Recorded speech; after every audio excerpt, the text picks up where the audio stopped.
So I've been spending a lot of time over the last few days thinking about power creep. We all know it's bad. We all know it's kind of inevitable in a trading card game. I've been spending a lot of time trying to figure out how bad it actually is. It's bad. It is, we just built the biggest ship in the world, and who cares about icebergs bad? This one's gonna get crunchy. Stick with me, and we'll explore how bad power creep is in Magic the Gathering. Distraction makers.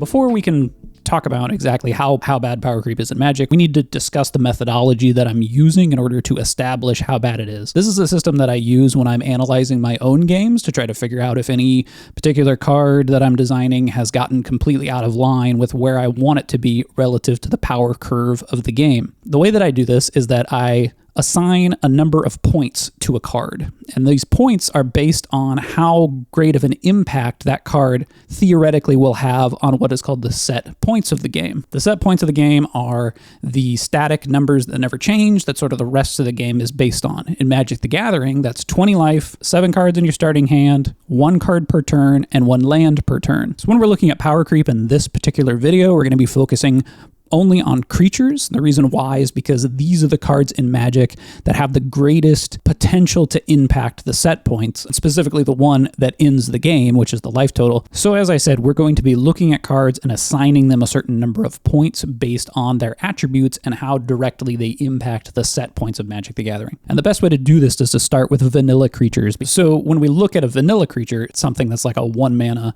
1/3. Okay, well, it has a mana cost, and at that mana cost of 1, we get 4 points worth of power and toughness. So we would say that this card has 4 points. And then once we've sort of looked at the vanilla creatures and given them the point totals, we can then look at what are called French vanilla creatures. And French vanilla just means their power toughness plus some very baseline abilities like flying, trample, death touch, things like that. In contrast to vanilla creatures, we can kind of gauge what some of these abilities might be worth. So when we look at something like death touch on a 1/1 creature for 1 mana, we can see that they've removed some of the power and toughness points from this creature and then given it the death touch ability. 1 mana, 1/1 with death touch theoretically then has 2 points worth of power and toughness. Therefore, we might assume that death touch is worth 2 points. If Wizards of the Coast thought they had more points to spend on this card, they may have given it an extra point of toughness or an additional effect to death touch. So first, let's just kind of establish our baseline. Let's look at the vanilla creatures that have come out in sets over the last 5 years. Even when we start looking at vanilla creatures and we look at the trend of the power and toughness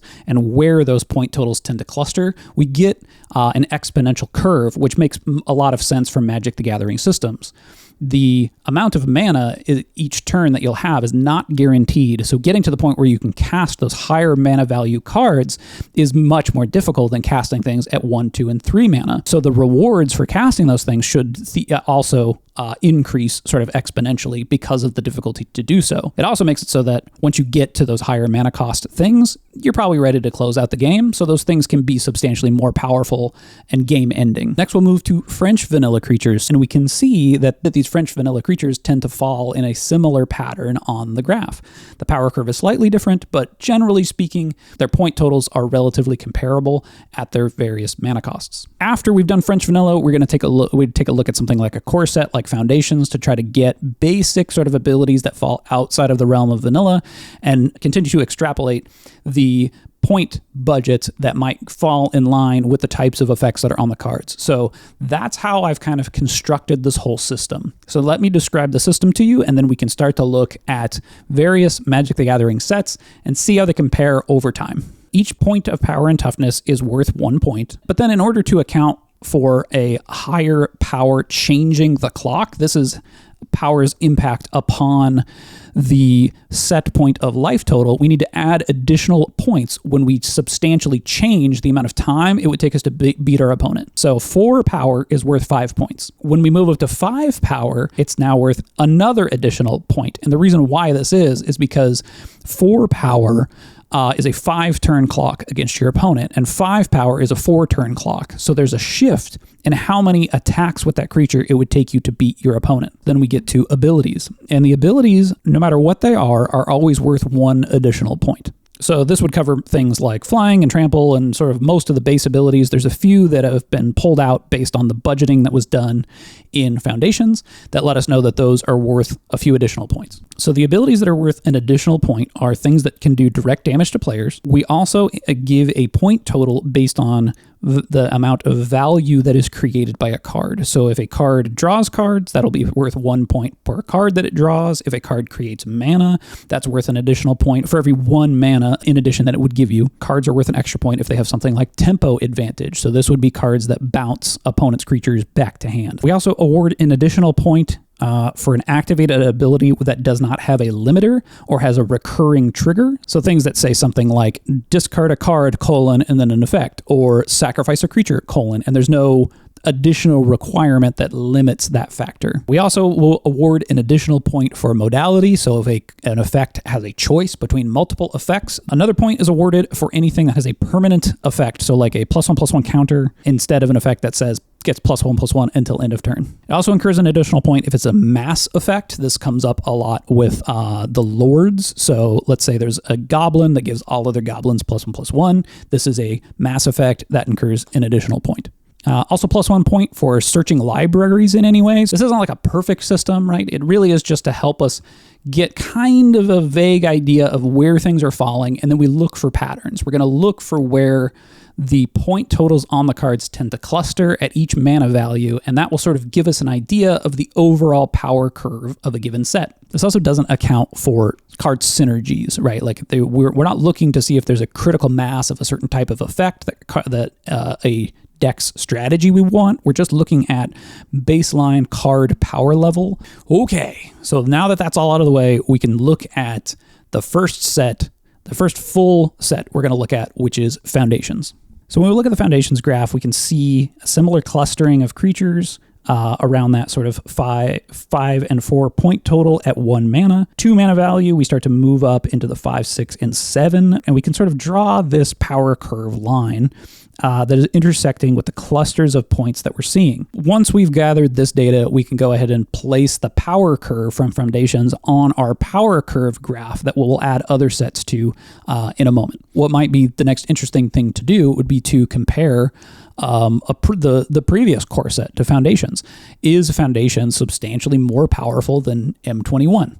So we've done the same thing here with M21, and we can look back at the year 2020 and compare the relative power level of a core set to Foundations. Generally speaking, we can see that Foundations is a bit more powerful. This, I think, was part of the discourse when Foundations was being spoiled with things like Llanowar Elf being included in a core set, generally considered to be a particularly powerful one-drop.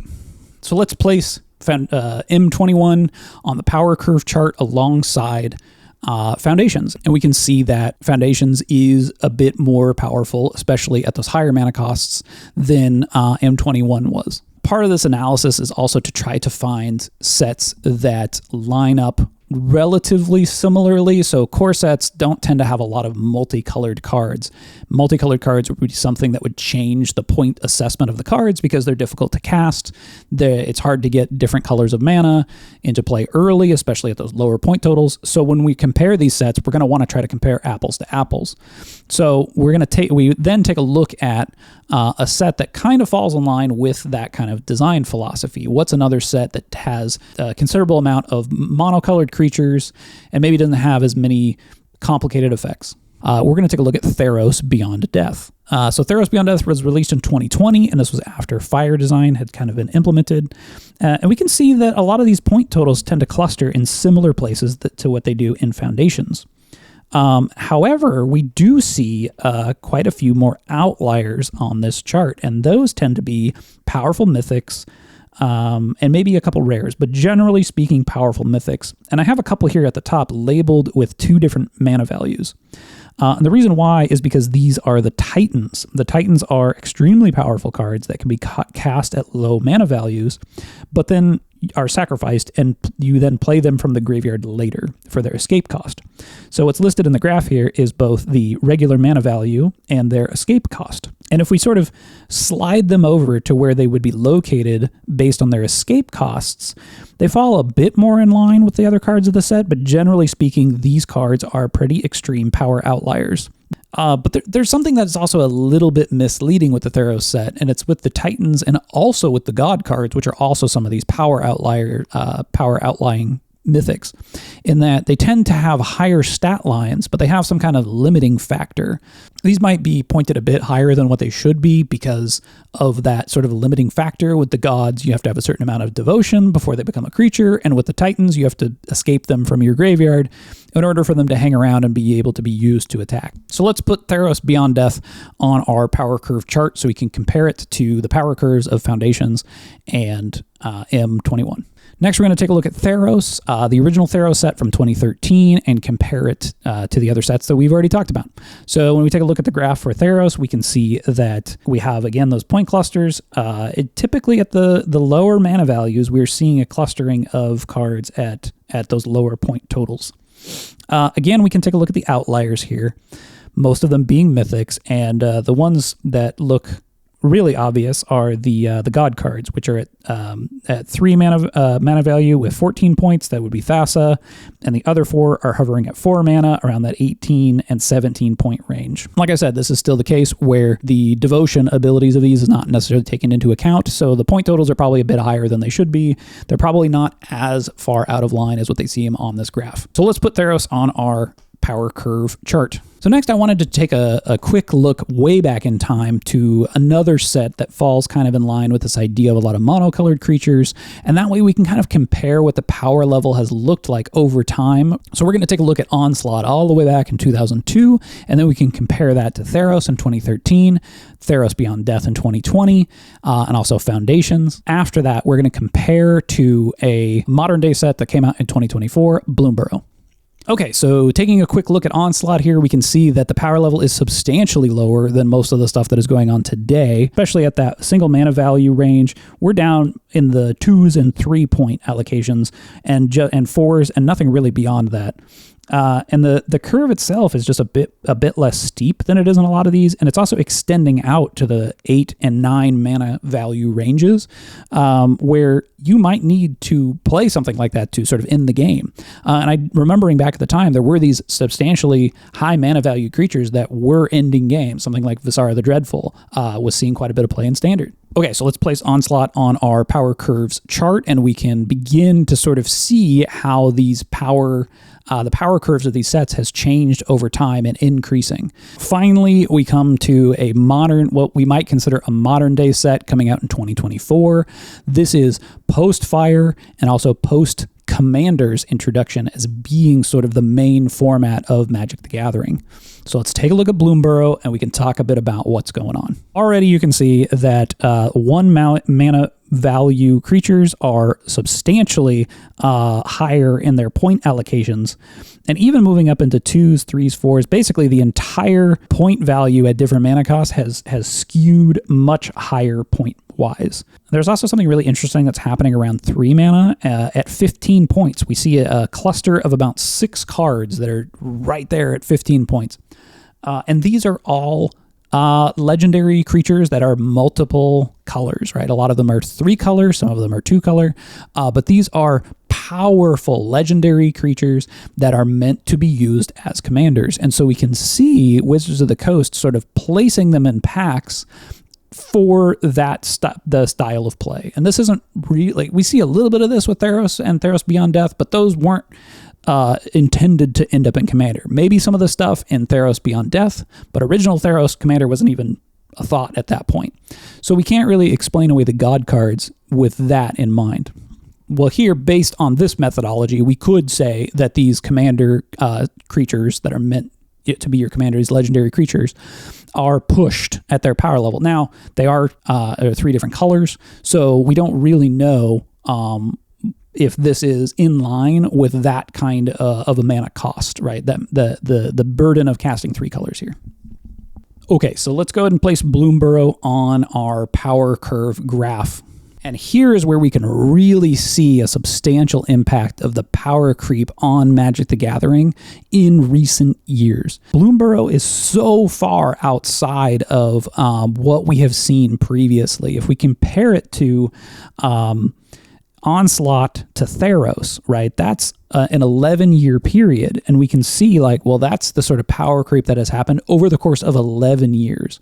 And even when we compare it to Theros Beyond Death, that's 18 years between Onslaught and Theros Beyond Death led to that amount of power creep. And then when we look at the difference between Theros Beyond Death and Bloomburrow, that happened in 4 years.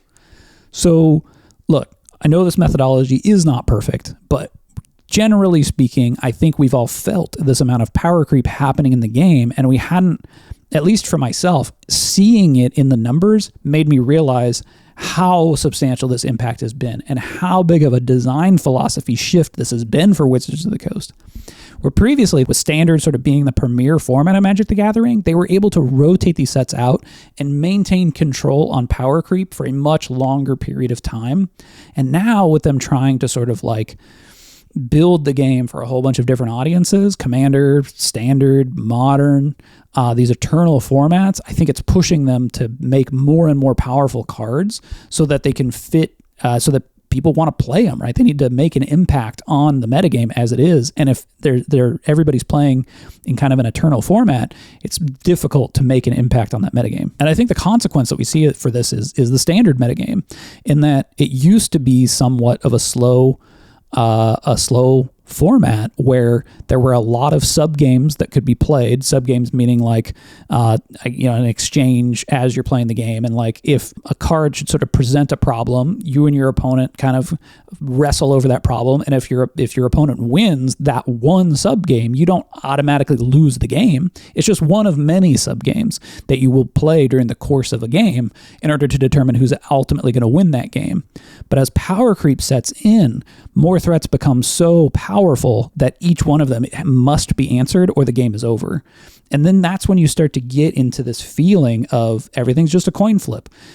My opponent is basically saying, hey, do you have it or not? And if I don't have it, I just lose the game. The other trend that this kind of revealed to me was the fact that creatures have gone from being basically just creatures to creatures plus a spell-like effect, whether that's a tap ability, so you're choosing whether or not that turn, whether or not that creature is attacking, or you're getting the ability from it, or a comes into play effect that you get once, which is sort of like a spell stapled to a creature. And then over time, we can see that, we sort of went from creatures being creatures to creatures having spell-like abilities, to creatures having spells stapled to them, to creatures having enchantments stapled to them, which, look, lords and things were always around, but we're starting to see this so often. The other thing that I noticed while going through Bloomburrow was that so many of the effects that these creatures have are multiple effects, right? And a lot of them are giving you card advantage, whether that's food tokens, whether that's the offspring mechanic, whether that's extra creature tokens, whether it's drawing cards. Multiple effects on a lot of these creatures, especially come into play effects, add up to not only being a more powerful card, but a much more complicated game to play. I feel like the power curve that we look at with Bloomburrow is so far out of line with what the rest of Magic has been, that Magic in today's day and age, it's almost a totally different game, right? It plays substantially differently than what Magic had played previously. I'm looking forward to doing further analysis on a lot of sets here so that we can discover whether or not Standard set's current power level is more in line with something we might see out of Modern, right? Or out of probably not Legacy, hopefully, but more in line with an Eternal format power level. Well, look, we've only looked at Bloomburrow and Theros, but those sets are quite a bit more powerful than what sets used to be in the past. But the thing that happens too is that we get these outliers, these power outliers in each set, and those are the cards that end up making up Standard's metagame. And when you introduce so many more sets to the format, you're going to have power outliers in all of those sets, and that means that there's only you're going to have the top of the top, right? And those things are power corrupt to this point where, again, it's that subgame problem where one subgame ends up deciding who wins the match or who wins the game. Whew.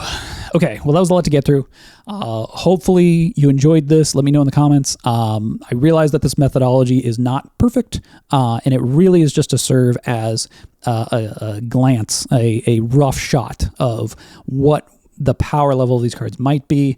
There's probably some, issues here and there with the methodology. Doesn't account for everything, but generally speaking, I think it gives us a decent idea of where the power level is in these sets. And how we can kind of look at the state of Magic the Gathering as it is today. So hopefully you enjoyed this. Let me know in the comments. If you want to continue the conversation, you can join the Discord. Link is in the description. Thanks for watching. We'll see you next time. Bye.